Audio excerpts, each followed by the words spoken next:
Length எடுத்துக்கோங்க, எவ்வளவு length இருக்குன்ட்டு. கரெக்டா ஷோல்டர் பாயிண்ட்ல இருந்து ஃபுல் லென்த் 50 இருக்கு. அதே மாதிரி எழுதிக்கோங்க. பாடி லென்த் 14 இருக்கு.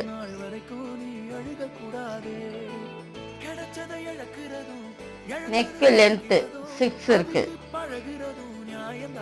அகலம் 2.5 இருக்கு. ஷோல்டர் ஒரு பாதி ஷோல்டர் எடுத்தா போதும், 2.5.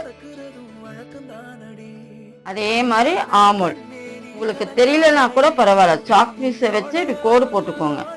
அப்போ உங்களுக்கு ஸ்கொயர் கிடைச்சிரும். 5.5 இன்ச்சு கையின் ஆழம் இருக்கு. இப்போ அதுக்கு அடுத்து கை லென்த் எடுத்துக்கோங்க. இவங்க பஃப் ஸ்லீவ் கேட்டிருக்காங்க. இந்த பஃப் இப்படி மடிச்சுட்டு இப்படி எடுங்க, ஏன்னா இது தனியாக வைக்கிறது. கை லென்த் 10.5 இன்ச்சு.